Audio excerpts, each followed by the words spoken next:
All right, Bang. Today is Thursday. It's March 12th. Welcome to the Dog Walk presented by Barstool Sports. Before we get ripping here, I want to talk about Stella Blue. Big things going on with the Golden Mug, so let's talk coffee. So Stella Blue Coffee is doing their Golden Mug. One winner will get 2 tickets to the Men's College Basketball National Championship.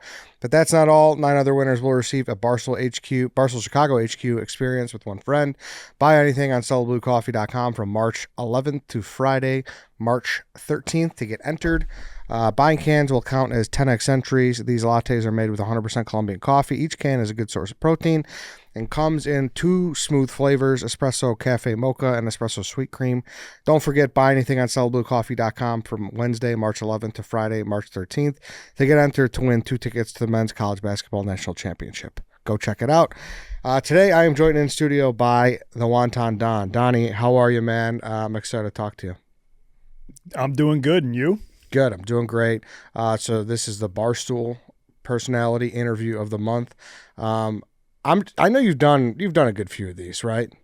I mean, I know KFC was doing Behind the Blog at one point, but I never went on that. Mm-hmm. But I mean, I've definitely been on podcasts talking about myself. Yeah. So you essentially you got hired because you lived in China, and the whole Suzie story. So I'm a little familiar. Like I said, I don't know if you're tired of it explaining it by now, but if you can give it to the audience for the Dog Walk listeners, that'd be great. So how'd you get started creating content?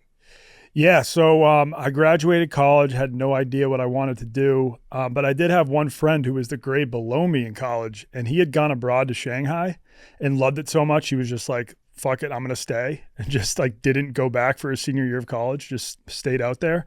And he was like, oh, if you come out to China, you can get a job easily. Like there's so many teaching jobs. And then, I'm starting this events company. You should just come out here. It's awesome.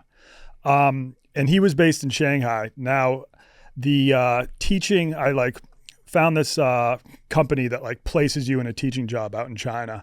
And they were like, oh, we can't get you a job in Shanghai because you need at least 2 years experience or have to be older than 25. That was all bullshit. They just already had a job lined up for me. So they were like, you're going to Guangzhou, China.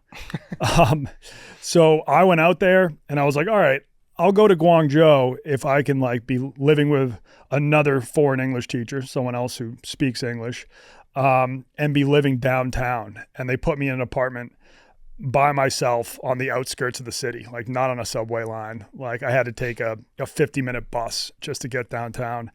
And so my first 2 weeks, I absolutely hated it. I told my parents that I was going to come home. I was like, I'm in bumblefuck China. I'm working at a school where no one speaks English. So my days, I would just go in, come home without really talking to anybody the entire day. But I went to a Halloween party and met some Scousers, some people from Liverpool.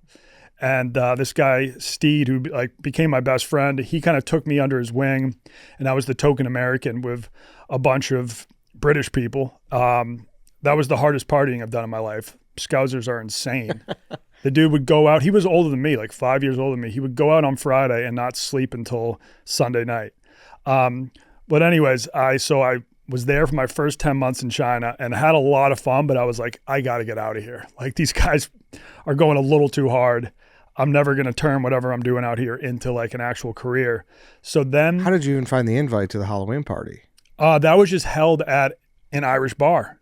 Oh, really? No kidding. An Irish bar in Guangzhou. And I was like, oh, there's going to be a lot of expats there, so I'll just go. And we were playing a game. This is a really fun game if you're ever in a foreign country, is trying to guess what country people are from.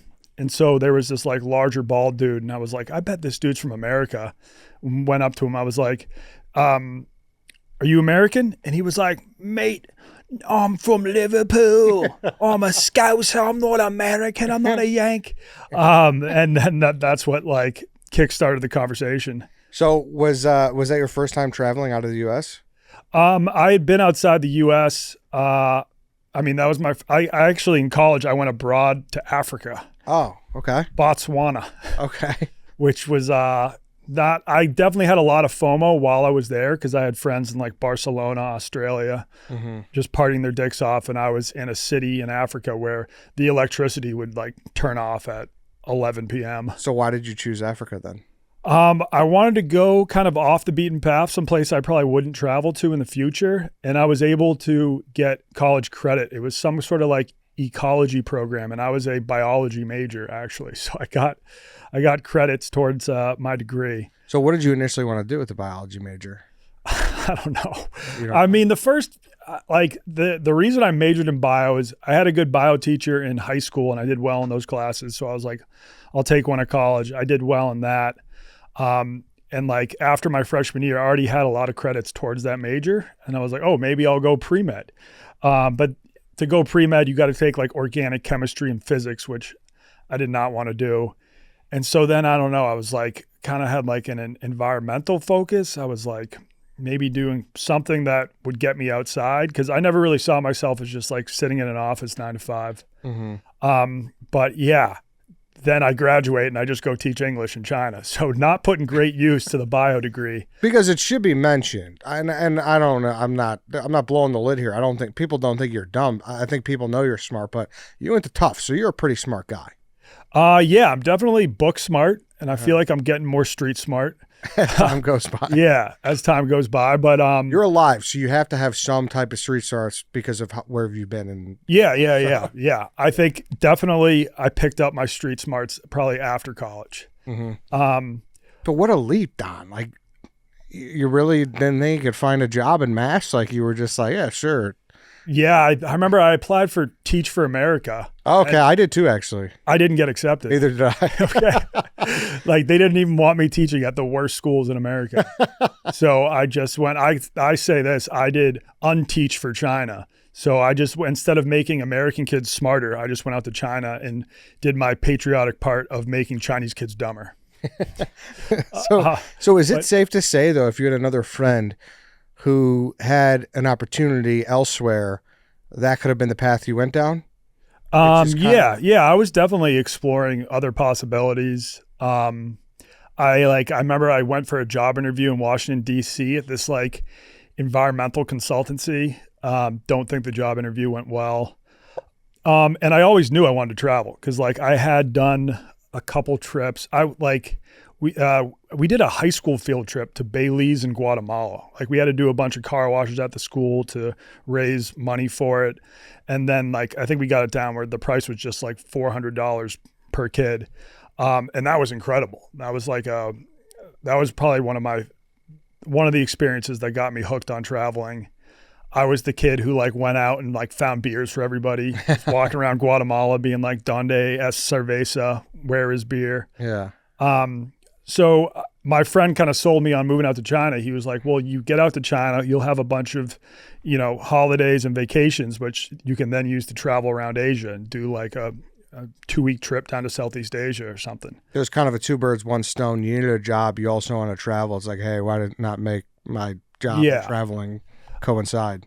Exactly. But I got into the content game after my first year in Guangzhou, because then once I kind of like figured out China and I was like, oh yeah, you do not need like a teaching degree or experience to get a job. Like I was like, okay, now I'll move up to Shanghai where my friend was still living. And my friend knew how to film. He knew how to edit. We had made like a couple short videos in college for like a class he was taking. So I went up there, and just to get like my feet on the ground and pay the bills, I was doing some private tutoring. Like I had like a crazy laundry list of jobs. Listen to the Drop a Pin episode. I go through every like weird job I had in Shanghai. But I was a college professor at one point. I was a kindergarten teacher. Is it just super easy to get jobs there being an American, or what's the process? I don't say that in a bad way. I'm sure. Oh, being an American, being a white American, you can get a teaching job like that out in China. They can be a little bit racist, because there were times when like an African American's applying for a teaching job and they're like, oh, we want someone that looks more American.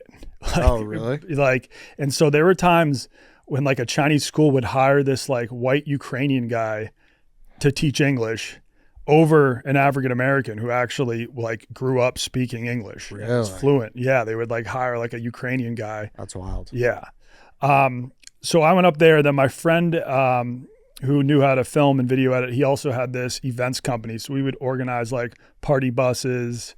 We had like a beach volleyball league. We did some boat parties. We weren't making a lot of money, but we were able to party for free, which was great. But I had already seen how hilarious of a place China was. I was like, we got to like start filming some vlogs, making some YouTubes. I went to college with the Time Flies guys. I don't know if you Time Flies Tuesday. I like some of the younger kids in the office we're all about them. They were starting to kind of blow up on YouTube by just putting out like a weekly vid where they make a song from scratch.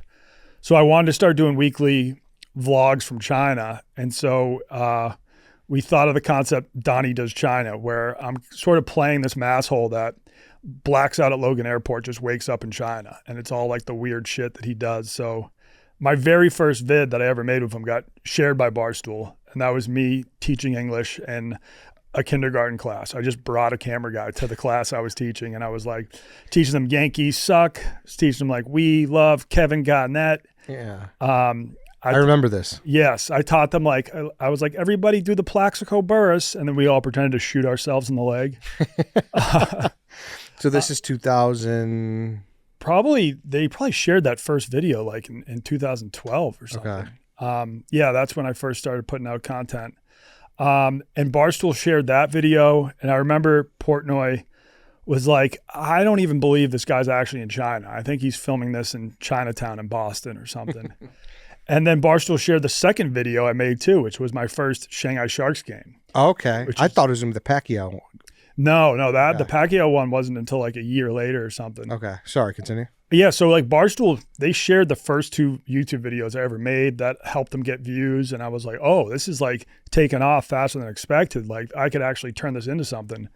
But then, the next year of vids, Barstool doesn't really share any. It's hard to get views. Like there was a time when I was just happy to get 1,000 views on a YouTube video. And then maybe a year and a half later, that's when I put out 2 other vids that went big. One was the fake Federer, where I was pretending to be Roger Federer and like convinced hundreds and hundreds of Chinese people I was him. If you look back at the video, a lot of the Europeans out there would tell me, they're like, you kind of look like Roger Federer.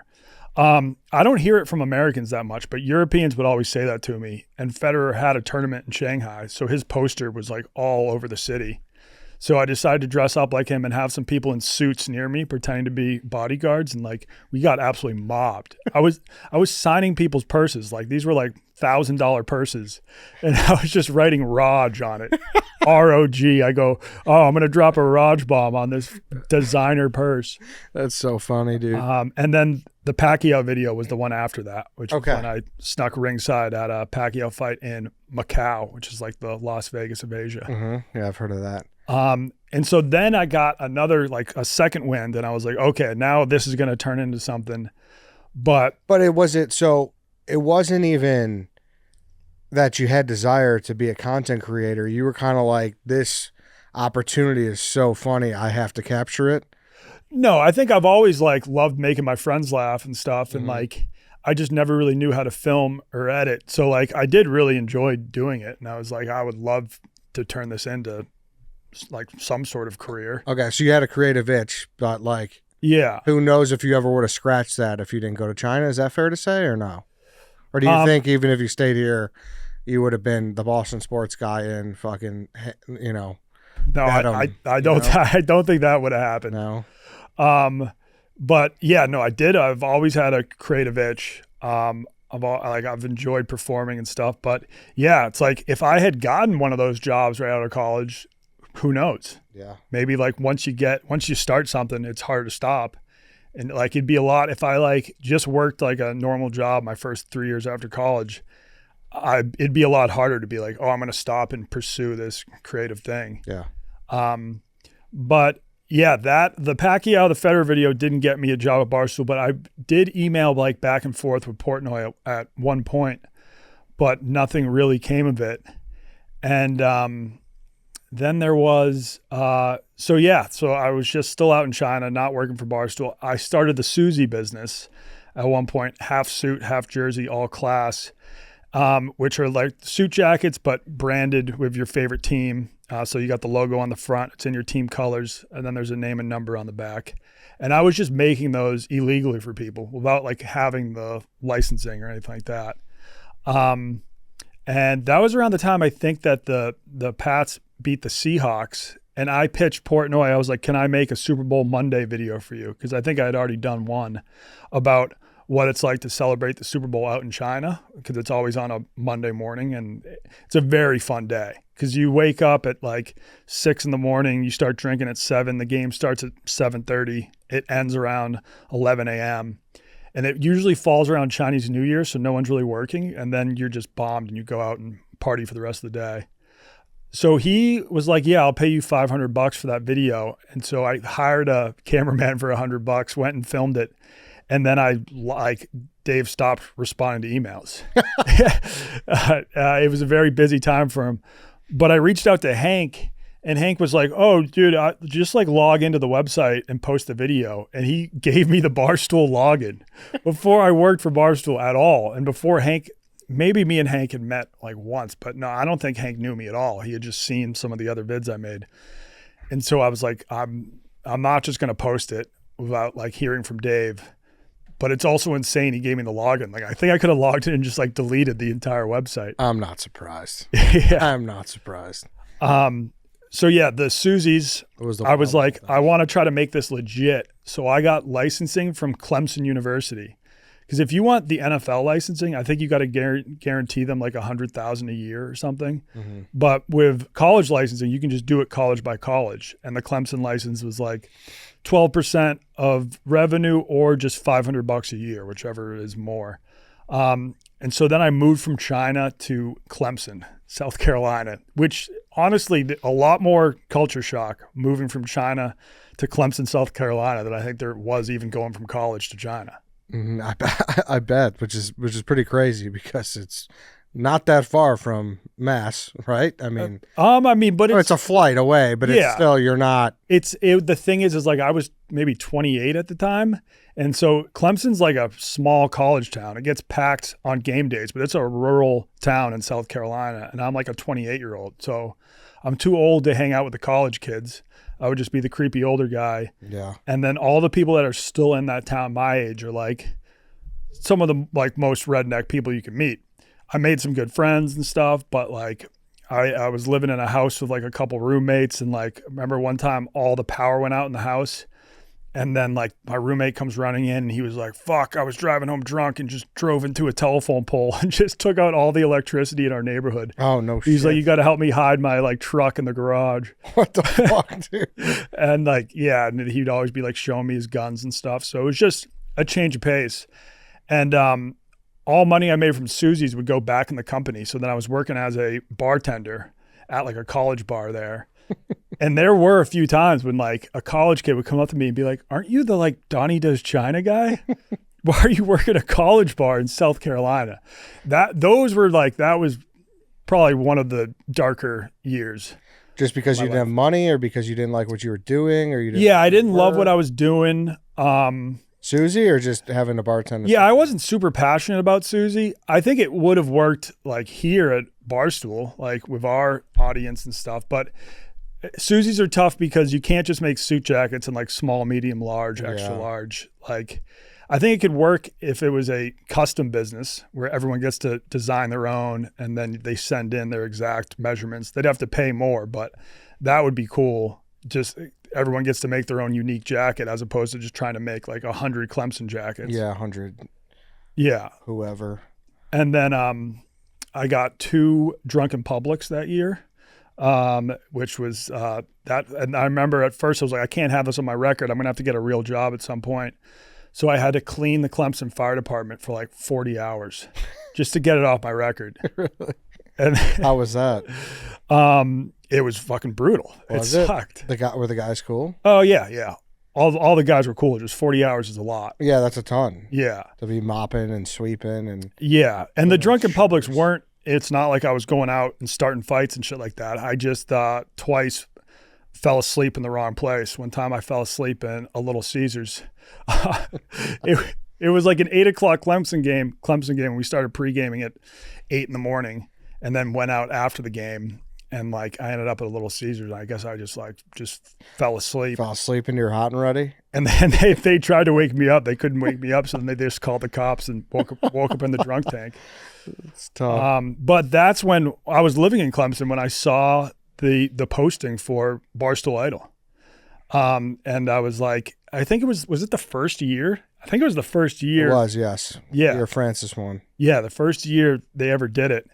I sent in the application. They're like, oh, you're the Donnie guy. We kind of like know who you are. So show up. I was pretty nervous during it because like you go into that office where the elevator just opens and you're right in the middle of the office. And it was just, talking in front of a lot of people that I had only seen on a computer screen. I'd never like met these guys in person. Although actually the first time I met Portnoy in person, I made him a Red Sox Suzie and I made Big Cat a Blackhawks Suzie. And like, I think when the Blackhawks went on a run, he like wore it to a bunch of the games. I think I remember that kind of, yeah. Yeah. When he had, that's when like third leg Greg, yeah, he was the Tampa Bay guy. Yeah. But Dave was like, yeah, I'll take a Red Sox Suzie. And then I was back in Massachusetts and he was like, you can just come and drop it off at the Milton office. I remember I was nervous for that because I'm like, holy shit, Milton. Yeah. And like I knock on the door. I think maybe Fights like opens the door. And then he's like, oh yeah, I'll go back and get Dave. And then Dave comes down. He tries on the jacket. He's like, oh, the sleeves are too short. And I was like, oh, damn. And he was like, all right, well, thanks, buddy. And then I just leave. That's so Dave, dude. Yeah. That's so Dave. But when it came to Barstool Idol, it was, I kind of did my pitch and they were like, oh, so like we already know that you like what type of work you can do because you already have like a backlog of content that you have been making. You don't have to do this whole competition. You can just have a job. Yeah, I remember that. They pulled you out right away. They're like, hey, don't worry about it. You're in.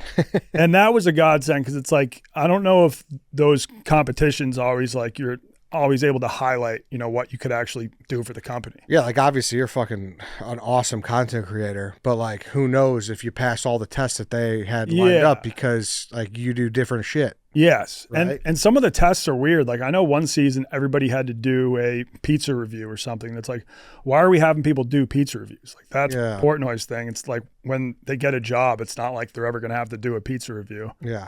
And it worked out because Francis got hired. Uh-huh. And I remember he was like, oh yeah, you don't have to do this. You can have a job. And I was just like, all right, sweet. And then I just left. And then I was like, wait, I should have like had to like sign something. Yeah, like, I don't know if this is real yet. And then I started emailing him. I probably didn't hear back for like a week. And I was like, oh shit, I probably should have just tried to close the deal right there. But he finally got back to me and I pitched him on a bunch of stuff I would film abroad. So once I got the job, signed the contract, that's when I moved back out to China. And that was what he wanted? Or yeah, I pitched them on like my angle I could be Barstool's foreign correspondent. Yeah, okay. Do you think what's interesting is what would you say? A really low percentage of people who find instant success in their first couple videos. Yeah. Right? Like, do you think you would have stuck with it if you didn't have that? I don't know. I mean, the reason I did stick with it, even when I would have like a year where nothing was really popping off, is because I did enjoy it. And like, I enjoyed the process of making the videos. So I'd like to think I would keep on doing it, but I don't know. I think those first two really, it's almost really an impossible thing to answer, but it's a good thought. Like, yeah. Right. Because I know, I'd say that's one of the biggest things. People who go out and make stuff, they get deterred because like they just don't see anybody watching it and they're like, all right, why the fuck am I wasting my time? Or I'm working this hard and nobody, so. Yeah. I think if you're an interesting like sliding doors moment for you, Yeah. Like if your first vids don't pop off, then I think you just want to focus like, well, is it growing? Like, am I going from 500 views to 1,000 views? Mm-hmm. It's like 1,500. And then if it's actually growing a bit, then it's like, okay, I'm going to stick with it. But if you just you're not even seeing growth, it's tough. Very hard. For sure. It definitely is. Yeah. So then you go back to China. That's 2016. Yeah.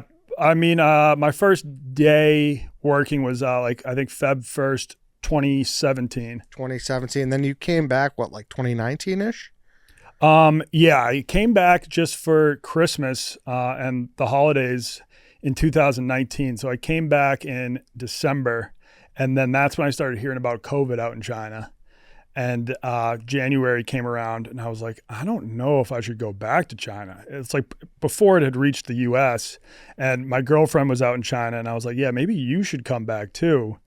And she had just gone on her like Chinese New Year vacation to Thailand, and it got way worse in China while she was there. And her school was like, you got to come back to China. The school year's starting back up. We need you here. And she was like, I really don't think that's a good idea.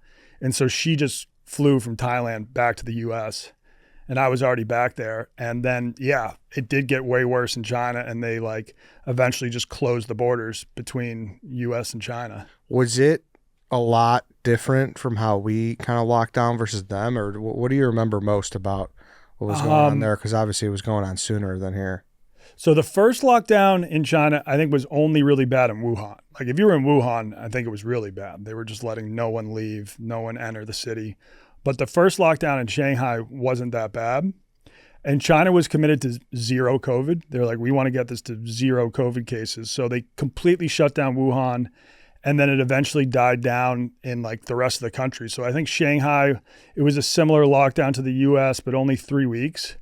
It got really bad in China when the Omicron came around. Do you remember that? Yeah, the strain or whatever. The other strain that people weren't getting as sick, but it was like way more contagious. So like almost like everyone I know got the Omicron at some point. But China was like, no, we're like dead set on like zero COVID. And so then it got really bad in Shanghai. And like I had a friend out there who, he couldn't leave his apartment for 60 days. He was only allowed to leave every morning. He would walk down into their like courtyard lobby and get a COVID test, and then had to go back to his apartment. Like in terms of trash, he would just have to leave his trash outside his door. Someone would come and pick it up. It was like hard to get food. Like if you wanted to order delivery fast food, you had to like plan it out a week in advance. What? Yeah, because like they were just so jammed up. Did he say like, holy shit, you're so lucky you got out of here, this is miserable? Yeah. Yeah.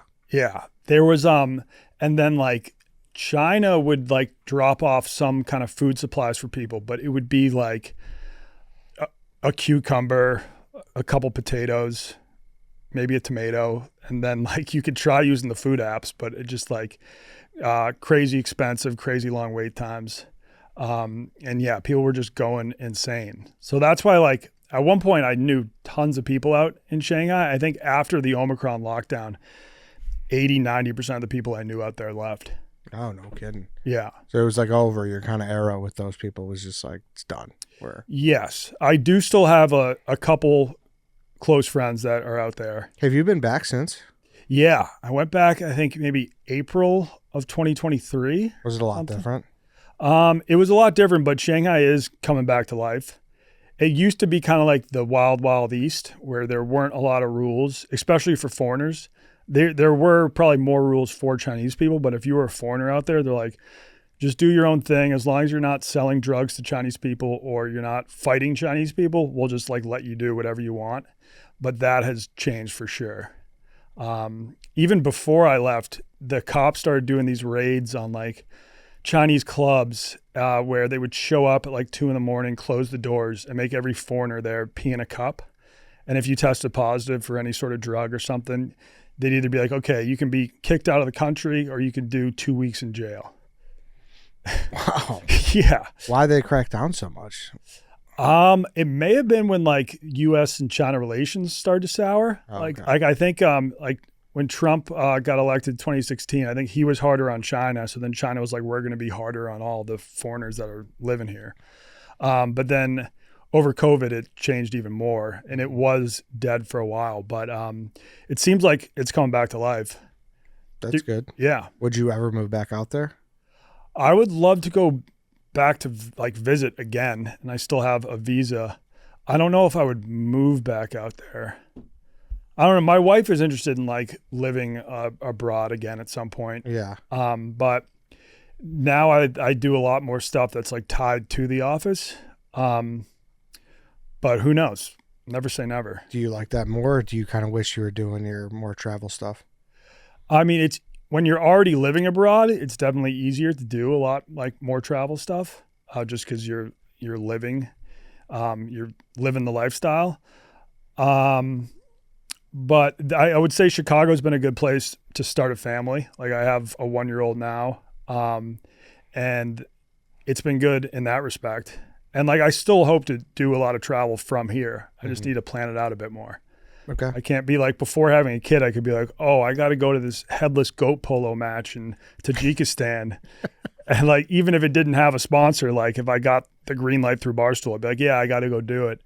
Now with a kid, it's like, I'm trying to do only travel stuff that has a sponsor attached. So my wife can't be like, oh, you're just going to like fuck off in a foreign country for no reason. It's like, oh no, I'm actually making the company some money. What's your current status on that? Are you pretty much green light on whatever you want to do? Or I know that's changed throughout the years with a lot of people here, you know? So where does that stand? Can you kind of go do that stuff still? Yeah, I don't know. I haven't, cause like, so far this year, most of last year, the trips I've done have had a sponsor attached. But I do think if there was something that I really thought was worthwhile, I think I would get the green light, but I don't know. I guess I haven't asked in a while. Yeah. But it used to be, I mean, at one point, Chase, our head of production, was like, hey, you have this amount of budget per quarter for non-sponsored content. And that was great because I was like, oh, well, as long as I can work within that budget, I can go here, I can go there. Is there do you know how many countries you've been to? Definitely 50 plus, I think. What is a place that would that you've never been that would surprise people that you've never been? I mean, a lot of South America. Okay. So I've never been to Peru, Brazil, Argentina, Chile. Would love to get down there. And then a more surprising spot. I mean, there's probably some spots in the U.S. I've never been to Seattle. Yeah, I know well, that's funny. You've gotten better with it because of rediscovering. But I remember going to Vegas we were in Vegas at the same time in 2019. Yes. And that was your first time there. And you're like, what's crazy is I'm so internationally traveled, but domestically, I haven't hit a ton of spots. And that was your first time and you did the Mole People with Vibs. Yeah. And back then that was my first time in Vegas. I had never been to Austin, Texas. I had never been to Nashville. I just went to Nashville for the first time last year. Loved it.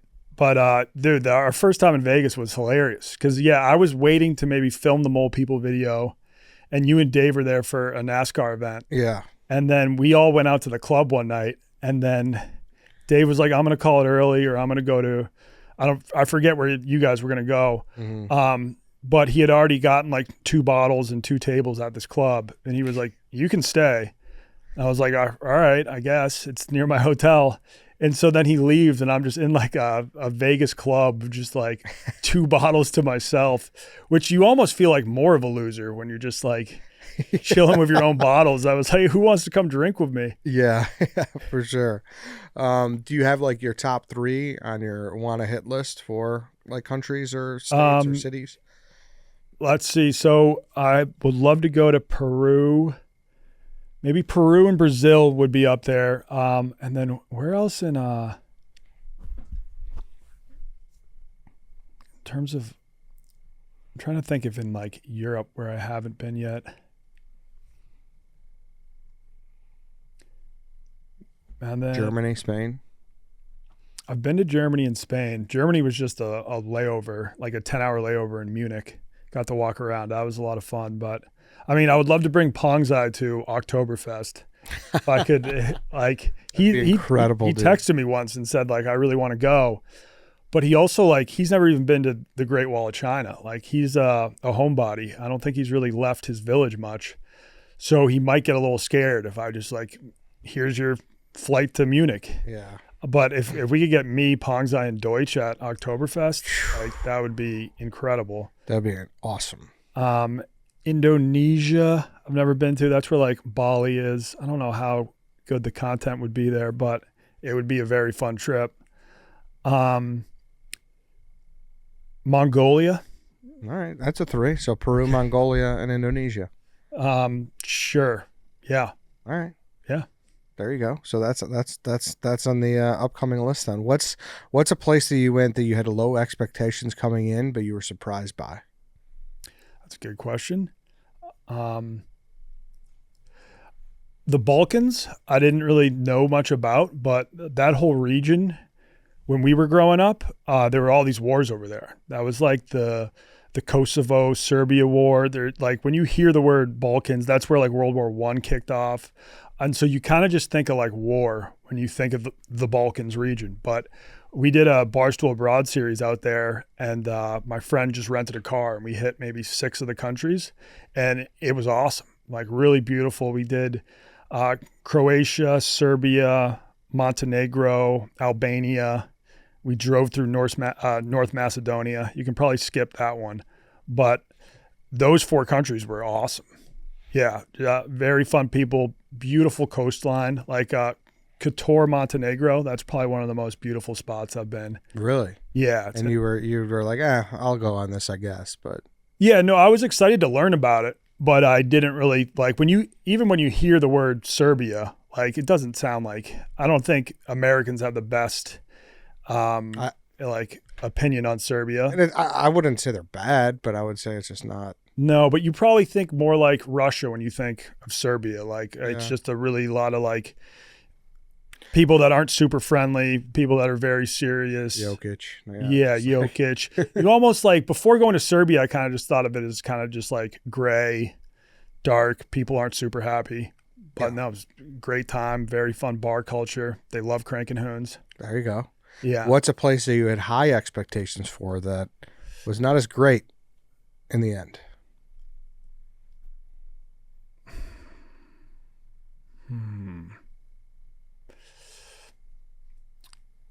You've been to a lot of places. I know. I mean, I don't want to say Orlando because I don't think I had high expectations going into that. Yeah, What's a place that has not lived up to the hype? I didn't have a great time in Moscow, but I don't really know what my expectations were going into that. But I went in the middle of the winter, and I didn't even really know the camera guy I went with. And our fixer was this like French Canadian dude who I was like, I want to go to like an authentic Russian meal. And he brought me to a Hooters because he had a crush on one of the Hooters girls. Shut up. Yeah. I was like, come on, dude. I wanted to have some like Russian food. Come on. Yeah. That's unreal. Yeah. That dude was a little off. Damn, I didn't know you went to Moscow. I went because Shanghai got a KHL team, which is the Russian Hockey League, the Shanghai Kunlun Red Star, and Brandon Yip, who Gaz actually connected me with him because they both would go to Nantucket a bunch. And he was like, Brandon Yip is playing for this team. So I hung out with Brandon in Shanghai a few times, and he was like, oh, we have a game against the Red Army team. Because that's still the name of like the team in Moscow. They have the Red Army team. And I was like, oh, this would be cool to document like the KHL's first Chinese team going face off against the Red Army. And then I land in Moscow, and Brandon Yip was like, yeah, I just got like suspended for the next 3 games, so I'm not even playing in this. And it was tough, like getting permission to film in a lot of places. Russians aren't the most like smiley people, so they're harder to like walk up to and like work into your content. It's almost seen as a sign of weakness, right? I think so, yeah. Like I was always told that, where it's like, if you're Americans, if you're walking on the street, like you smell, say hello maybe. Some people don't, some people do, whatever. But it's almost like you're soft or something, I've heard. I think that is the case. Yeah. It doesn't mean if someone's not smiling at you, it doesn't mean they don't like you. Yeah. That's just kind of their culture. It's like, yeah, almost like our default in the U.S. is to smile at people. Yeah. And over there, that's not the case. You kind of got to earn that smile. So that's the worst place you've ever been as well? Or it was like the least fun abroad trip I've done like through work. Uh-huh. I mean, it didn't seem like you loved India either. Yeah. Yeah. I only know that because you went there after we were in Turkey. Yeah, that's actually a great point. But I at least knew what to expect. Like I knew what I was getting myself into in India. But it's not, I'm sure there are some nice parts of India, but Yeah, that's not a place I'm eager to get back to. The one reason why I was able to handle that trip pretty well is I went in there like winter. So it was 73 degrees out, which is like the perfect temp. So I was in these super crowded, chaotic atmospheres, but it like the weather was perfect. So I was able to keep my cool. If I was there and it was like 100 degrees and you're in the most crowded, chaotic place you've ever been, like you're probably going to be losing your mind. Yeah. No. But I was happy I got to see it firsthand. But yeah, it is it's like sad when I was in Mumbai, which is on the coast, and like you go to the coastline and it's just like a mountain of trash. Mm-hmm. Yeah, I remember you saying that. So that's why I was like, I was kind of waiting for you to say it because I know how your experience was, but I did not know you even went to Moscow. Yeah, that's a great pick. Yeah. Worst airport? I think maybe on this show I've shat on the St. Louis airport. Yeah, I remember that. There's got to be some worse ones though. Actually, I mean, I hated going through security in Mumbai and in India because you know how you usually have to take your like laptop out or something or your power banks? Yeah. They're like very paranoid about terrorism over there. So I had to take out every electronic from my bag, and I just had a bag filled with electronics. Like even just like a plug-in for the wall to charge your phone or something. And so like they kept on putting my bag through, and then they kept on finding like new little pieces of electronics that I had to take out, and they just dissected my entire backpack. That's a good reason though. Yeah, that was brutal. It's a good tip if someone's going to India. What's the roughest sleeping condition you've ever had on the road? I remember, I mean, honestly, I still haven't released the content from this trip, but when I was in Mexico, I went to the birthplace of magic mushrooms, which is in this like pretty small village like 5 hours outside of Oaxaca, Mexico. And I had to get back. I had to get back to the city, and we didn't have any transportation arranged. So they were like, "Oh, you can take this public transportation bus that like runs a couple times a day." And it was going to leave at like midnight and then gets you into Oaxaca at like 5 a.m.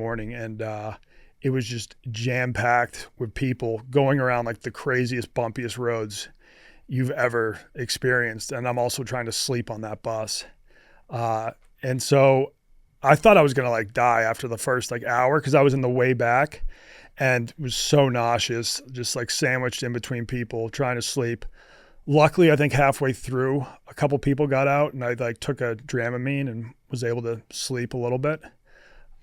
The other pick, Hong Kong has a spot, Chungking Mansions, and it's like almost like a town inside a building. It's like these 4 tower blocks. There's a bunch of guest house in there. It's in like one of the most densely populated parts of Asia, Kowloon. And when I would first go to Hong Kong, that's kind of all I could afford was staying at those spots. And I stayed there actually my first year working for Barstool, and I was doing a series called Third World Living. You can still find this video on YouTube. It's like Third World Living, Chungking Mansions. And I just showcased how small these like hotels are. I think I kind of remember this. It's like you were basically like in a coffin, right? Yeah. I could barely even do like a 360 just in my room. And I remember I had to edit a video there. So I like flipped my trash can upside down and sat on top of the trash can and then edited on top of my bed. But my back was so fucked from trying to do that. And those places, I've gotten lost in Chungking Mansions one time when I left and I never took like a card that said like what floor, what block my spot is. And I went out partying, got back at 1 a.m. and then I was like, oh shit, like where am I staying? And no joke, I wandered around that place until the following morning. Really? Trying to find where I was staying. And then in the morning, I gave up and I go outside. I'm standing outside the building and I see the dude who had like rented me the hotel. And I was like, dude, please show me where my room is. Were you drunk? I mean, I was drunk when I got back. I wasn't drunk by the morning because I've just been searching for my room the whole time. It's that big? Yeah. There's 4 blocks and like, yeah, it's like a maze. Oh, dude. It's not, yeah, not, there's like these 4 giant towers. And I found like a factory while I was trying to find my room. I just found people making clothes in one of the rooms. That's nuts, dude. Is there a country or a place that you went to where you just like booked a random living situation? You were stunned by how nice the conditions were? Like, oh, wow, I didn't realize that this place is like, they really take care of their people or whatever. I mean, I've gotten some great deals. I remember I was in Sicily and I got this 3-bedroom Airbnb with like 360 ocean views for $100 a night. The caveat is that it was kind of on the top of this hill that there was maybe like 500 steps to get up there. So the host was like, I'm going to come meet you when you like get close. So I'll help like carry your bags up, because it was a trek up there. But I honestly think it was worth it just to have that like sick spot up there. Is that nice, huh? Yeah. Is there a restaurant that you've been to where if you had you could teleport to, is there a place you still think about like, man, I could go for that? Like one of the best meals you've ever had that you still crave? I mean, I would like teleport myself to Tokyo just because walking down the street, everything you eat is going to be incredible. It's that good, huh? Yeah, pretty much. I've loved everything I ate there. Yeah? Yeah, whether you go to like a That's what everyone says. steak place where you have like the grill in front of you. I don't know. Do you enjoy that where you have to grill your own steak? But There's a place they just put near my house that I've went to a few times, and I've enjoyed it, yes. okay, yeah, they've got those like Wagyu places where they bring you a bunch of kind of like thin strips of Wagyu and you just like quickly grill it in front of you, and it's just incredible. They do okonomiyaki, which are these like savory Japanese pancakes. All of the sushi is incredible. The Suzuki fish market, you can just walk around and like eat, fresh seafood from all different types of it too. So just throw a dart in Japan. And Yeah, something yeah. Yeah, even like 7-Eleven, it's just like great. Yeah, I've seen obviously those sandwiches go viral all the time. Those 7-Eleven egg sandwiches. Yeah. And then they also have like snacks you wouldn't expect. Like they had these little brie bites and these little sausage bites. And like I bought a couple bags of those and they were like the best sausage I've ever had. So it's like just like portable charcuterie, which you don't think of like portable charcuterie in Japan. Man, there's just quality over there, huh? Yeah. Everything's quality. I went to a pizza place over there. It's great. I've even heard some people say that one of the best pizza places in the world is in Tokyo. Yakitori, which is like grilled pieces of chicken. They've turned that into an art form. You really can't go wrong eating in Japan. Man, you're giving me the bug. I kind of want to get somewhere. Yeah. You're giving me the bug here. Worst thing you've had, something maybe you've gotten sick after, or yeah, I mean, I guess the worst thing I had was a burger at a cockfight in the Philippines. Which was actually my first trip for Barstool. I don't know if people know this, but my first 2 videos I ever made while working for Barstool were filmed at cockfights in the Philippines. Didn't know that. Yeah, so I was planning on moving back to Shanghai, and so I met my girlfriend in the Philippines for a week before both going back to Shanghai. And I was like, yeah, I think like I could make a splash at Barstool if my first 2 vids are just boom, I'm at a cockfight on the other side of the planet. People be like, what the fuck is going on? So I went there, and at the first cockfight I went to, there was someone selling burgers. And I was like, yeah, I'll grab a burger. And I don't think it was the burger itself, but the lettuce had been like washed in poop water. Mm. And so I ended up getting E. coli, which like E. coli kills a lot of people. And I think still to this day, that's the most sick I've ever been. Yeah, you're just shitting your brains out. Shitting my brains out, but not even like shit. I knew I was fucked because it was clear liquid just pouring out of my ass. Mm-hmm. And then puking as well. And I went to their health clinic, which was just like a shack. And they told me to go and give them a stool sample. So I go in the bathroom and there's no toilet paper in the bathroom. So I was like, you just had me shit in a cup. Now I can't even wipe. So then I had to like waddle across the health shack in my hospital gown, and like hand them the poop and ask for toilet paper. That's tough. Yeah. And what about from Whoa, That's Weird? And then Whoa, That's Weird, just weird food. I've said this a few times, but it's got to be balut, which was also in the Philippines. But it's a delicacy over there. It's a half-developed duck embryo. So it's in an egg, but then when you crack open the egg, you might get like a piece of a beak in that egg or the start of a feather. And so, yeah, think of it as an egg that's like half turned into a chicken. And you're cracking it and you're eating it. And like some parts kind of taste like eggs. Some parts it's more like a baby chicken. It's pretty disturbing. So I think just the concept of it, but I do remember dry heaving pretty heavily. Damn, that sounds horrible. I fucking hated the durian that we had. We had like a candy. Yeah. And it was so bad.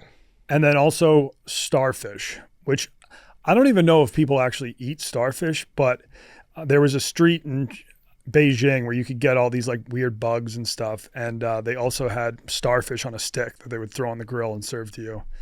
And that was horrendous.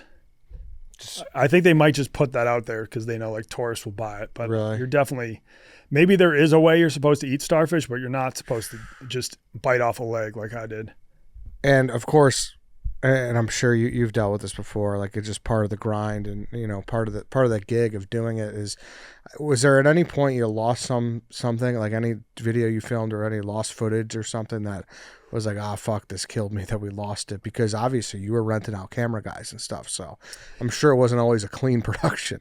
Yeah, there definitely has been. I mean, one time I was at a full moon party in Thailand and they have these like, fire jump ropes. So it's like people doing a jump rope, but the thing is just engulfed in flames. And I had worked up the courage to do it. And I actually did well. Like a lot of people end up just getting 3rd-degree burns from that thing. But I went out and did it and I got like 10 in a row. And I was like, this is going to be an incredible clip. But the camera we were using broke. Oh, fuck. Really? Yeah. How does it stop? Is that a stupid question? Like, I think you just got to run out. So it's like they're doing the jump rope, the flaming jump rope, and then people run in and do it. And then you just, when you're done, you just run away. Did you see anyone get burned that night? I definitely saw people have mishaps. I don't think anybody I think it kind of landed on their clothes and they were able to just pat it out. But if you go online and Google like fire jump rope accident Thailand, I'm sure there's a lot. Damn. Were you like devastated when you saw the footage was gone?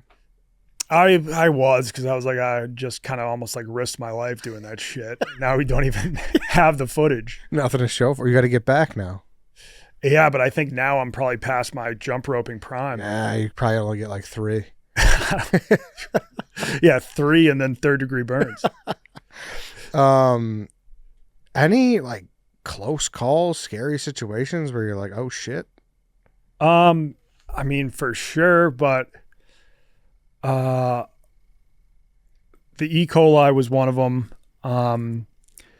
Honestly, on like Rediscovering America, I've had like a few. I went off a rope swing at Rediscovering America, and if you look at the footage, like when I landed in the water, I was just like half an inch from a giant rock. But I'm trying to think. I mean, I had run-ins with the cops in China a lot, but it was always a joke. I would always just be like, oh, I'm sorry. Like I was dancing on the court at a Shanghai Sharks game. I didn't know you're not supposed to do that. And then they would just always check my visa to make sure I was in the country legally and then let me go. But never like a sketchy character where it's like, oh, this guy was supposed to be my tour guide and he's taking me to some.